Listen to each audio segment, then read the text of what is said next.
आप सभी संस्कृत अनुरागियों का हार्दिक अभिनंदन। हम बीए पाठ द्वितीय संस्कृत साहित्य प्रश्न पत्र प्रथम इसका निरंतर अध्ययन कर रहे हैं। मैं डॉक्टर वीरेंद्र कुमार जोशी, सह आचार्य संस्कृत, गौरी देवी राजकीय महिला महाविद्यालय अलवर। हमारा जो पाठ्यक्रम है उसमें जो संस्कृत साहित्य का प्रथम प्रश्न पत्र है उसमें शुकनासोपदेश, यह महाकवि वाणभट्ट विरचित जो कादम्बरी है उसका एक भाग है, अंश है। कादम्बरी के पूर्वार्ध में राजा तारापीड़ के महामंत्री आचार्य शुकनास के द्वारा राजकुमार चंद्रापीड़ को युवराज अभिषेक की पुण्य वेला पर दिया गया महत्वपूर्ण उपदेश है, जो इस गद्यांश में शुकनासोपदेश में समाहित है, संकलित है। ठीक है। शुकनासोपदेश जब हम पढ़ते हैं, अध्ययन करते हैं तो देखते हैं केवल शुकनास ही इसमें एकमात्र ऐसा पात्र है जो उपदेश देता रहता है। हम देखते हैं कि प्राचीन काल में राजतंत्र परंपरा में राज्याभिषेक आदि के अवसरों पर इस प्रकार के उपदेश दिए जाते थे, जिनमें राजाओं के कर्तव्य, धर्म, अधिकार एवं आने वाले संकटों से सावधान रहने की प्रेरणा और उचित उपाय होते थे। यहाँ पर भी जो उपदेश दिया गया है इसमें उनको युवावस्था के बारे में, गुरु के उपदेश की महत्ता और लक्ष्मी से उत्पन्न अहंकार से होने वाली बुराइयों और लक्ष्मी की अस्थिरता का भी वर्णन है। राज्य शासन में धूर्तों, पाखंडियों और चाटुकारों के घृणित कार्यों एवं मंतव्यों का वर्णन है। तो राज्याभिषेक के पश्चात राजा के द्वारा करणीय कार्यों का भी उपदेश है। तो एक तरह से उपदेश हमारे लिए बहुत ही महत्वपूर्ण है। ठीक है ना। तो देखिए इसी उपदेश को जो है आज इसकी कितनी उपयोगिता है, ये तो इसका हम अध्ययन करके तभी हम जान सकेंगे। इसको अपने जीवन में आत्मसात करें, उतारें तो हमारे लिए बहुत उपयोगी, ये सार्थक, इसकी उपयोगिता सार्थक सिद्ध हो सकती है। देखिए ये तत्कालीन परिस्थितियों में भी उपयोगी था, आज भी ये उपयोगी है। तो देखिए आज जो हम देखते हैं, तो देखिए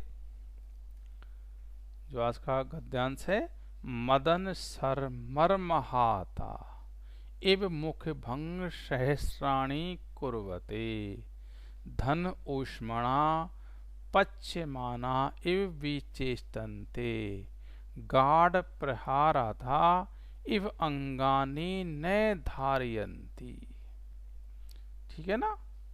आगे, कुलीरा इव त्रियक भ्रमंती, अधर्म भग्न गतिया पंगव इव परेण संचारयन्ते, मृषावाद परिविश्य विपाक संजात मुखरोगा, इव अतिकच्छेण जल्पन्ति, सप्त छद तरविव कुसुम रजो विकारै आसन्नवर्तीनां शिरः शूलम उत्पादयन्ति, आसन्न मृत्यविव बंधु जनमपि न अभिजल्पन्ति।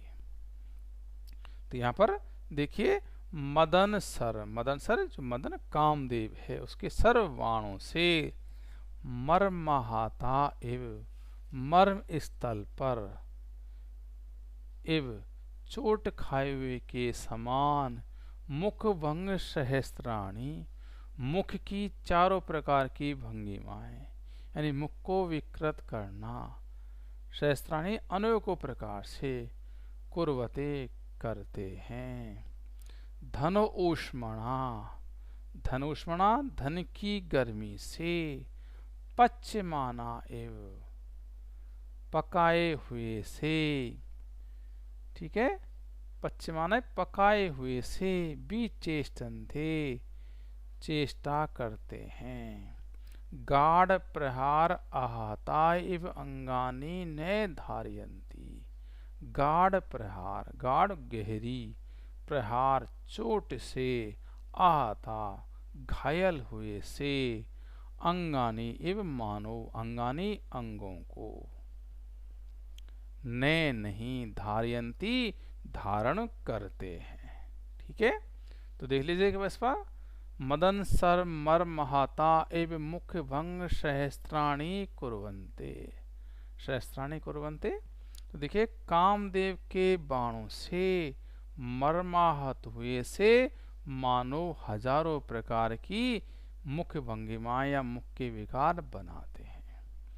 और धन उष्मणा, धन की गर्मी से पच्यमानाय पकाए जाते हुए से एवं मानव विचेष्टन्ते अनेक प्रकार की विविध प्रकार की चेष्टा करते हैं।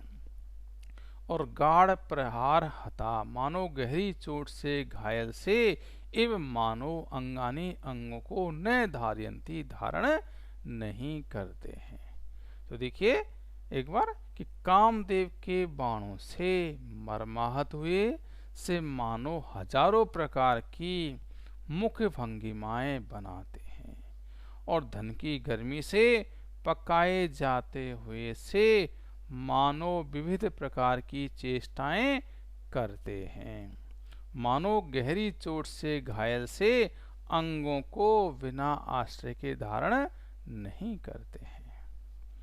आगे देखिए कुलीरा इव, कुलीरा जो केकड़ा है उसके इव समान तिर्यक तिरछे ही भ्रमंती घूमते हैं। और अधर्म भग्न गतिया, अधर्म अधर्म के कारण भग्न टूटी हुई गतिया गति वाले पंगव इव जो अपंग है लंगड़ा है उसके समान परेण दूसरों के द्वारा ही संचार्यन्ते चलाए जाते हैं। ठीक है, और मृषा अपवाद परिविश्य विपाक संजात मुख्य रोगा। मृषा अपवाद असत्य भाषण रूप विष, परिविश्य जो विष है उससे विपाक जो विपाक है परिणाम है पकना है से उत्पन्न संजात उत्पन्न हुए। देखिए संजात उत्पन्न हुए मुख रोगा, मुख रोग वाले जिनके ऐसे एवं मानो अतिकृच्छेण अत्यधिक कठिनाई से कड़े कष्ट से जलपंती बोलते हैं। तो देख लीजिए कुलीरा एवं त्रियक भ्रमंती, कुलीरा केकड़े के समान तिरछे घूमते हैं। और अधर्म भग्न गतिया पंगव एवं परेण संचारयन्ते। तो देखिए अधर्म भग्न, अधर्म के कारण टूटी गति वाले लंगड़ों के समान दूसरों के द्वारा संचालित होते हैं। आगे मृषावाद परिविश्य विपाक, और असत्य भाषण रूपी विष के विपाक से, ठीक है, संजात मुख रोगा उत्पन्न हुए मुख रोग वालों के समान अतिकृच्छेण अत्यधिक कठिनाई से जलपंती बोल पाते हैं। ठीक है, आगे देखिए सप्त छद तरव इव, सप्त छद सात हैं पत्ते जिसके ऐसे तरव जो वृक्ष हैं उसके समान कुसुम रजो विकारी, पुष्प के रजो जो पराग है उसके विकारे विकार से।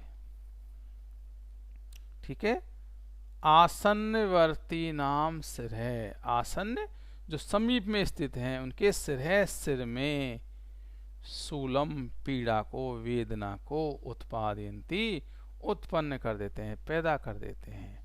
और आसन्न मृत्यव एव, आसन्न समीप में ही है मृत्यु जिसकी उसके समान बंधु जन्म अपि अपने सगे संबंधियों को भी ना नहीं अभी जलपंती पहचानते हैं।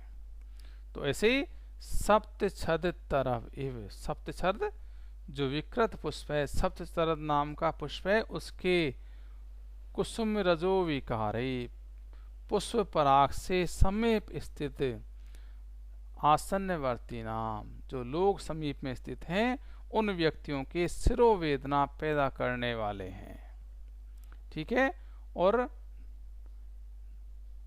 आसन्न मृत्यु जन्म इव बंधु जन्म ना अभिजल्पन्ति, और मरणासन्न जो व्यक्ति है उसकी भांति अपने संबंधियों को भी नहीं पहचानते। एक बार देख लीजिए, विकृत पुष्प पराग से समीप स्थित व्यक्तियों की शिरोवेदना, सिर दर्द को पैदा करने वाले सप्तपर्ण वृक्षों के समान नेत्र रूपी रजोगुण से उत्पन्न विकारों से समीपवर्ती जनों के सिर में दर्द पैदा कर देते हैं, और मरणासन्न व्यक्तियों की भांति अपने संबंधियों को भी नहीं पहचानते हैं।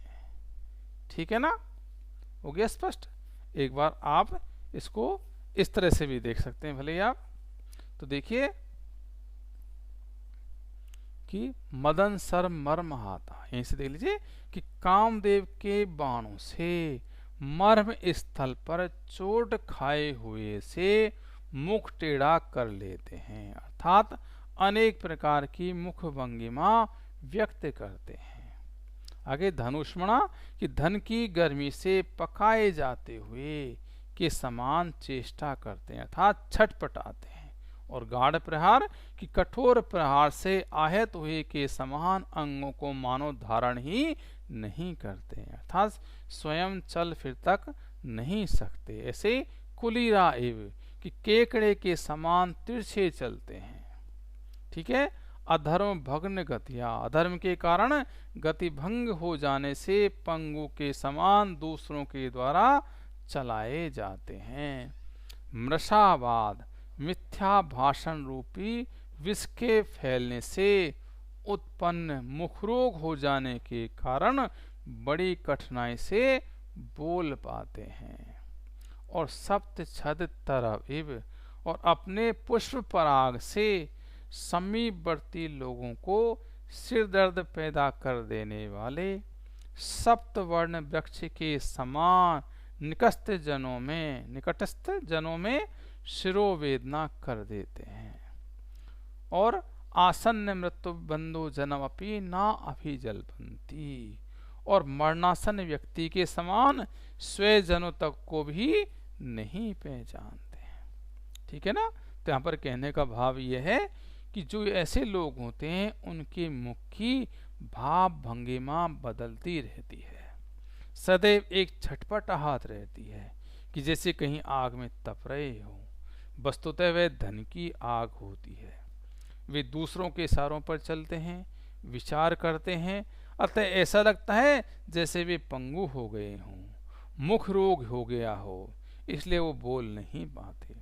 और अत्यंत निकटस्थ लोगों की अवहेलना कर उनको सिरदर्द उत्पन्न कर देते हैं और अपने को पहचानते तक नहीं है। ऐसे ये लोग होते हैं। ठीक है, तो क्लियर, तो बहुत सरल है। आप इसको अगर पढ़ेंगे तो आपके आसानी से समझ में आ जाएगा। एक बार इसका जो है व्याकरणात्मक टिप्पणी वो देख लीजिए कि मर्माहता मर्मणि आहता इति मर्माहता। ठीक है, आगे देखिए गाढ़ प्रहार हता, गाढ़ प्रहार है, गाढ़ प्रहार है। तेन आहता गाढ़ प्रहारतः तृतीया तत्पुरुष।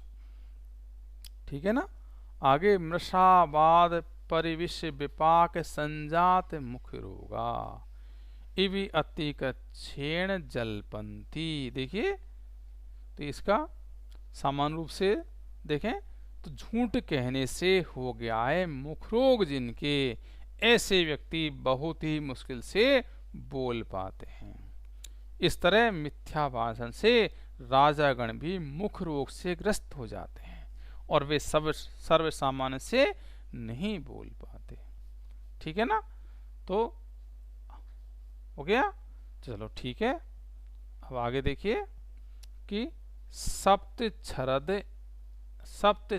तरव एव, तो सप्त छदा एसाम ते सप्त छदा। ठीक है, ऐसे आहता, आहता तो आहन इक्त है। ठीक है, और पश्चिमाना इसको देख लीजिए एक बार, तो पच यक सानच। ठीक है। और देखिए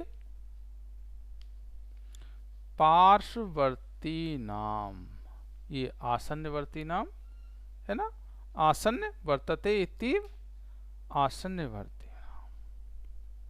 ठीक है, यानी निकटस्थ लोग जो हैं उनके। ठीक है, और ठीक है ना, हो गया क्लियर। चलो आज के लिए इतना ही। तो आप इनको एक बार देख लें, इनको एक बार पढ़ लें, आपके समझ में आ जाएगा। ठीक है ना, ठीक है, तो आप इनको एक बार पढ़ना।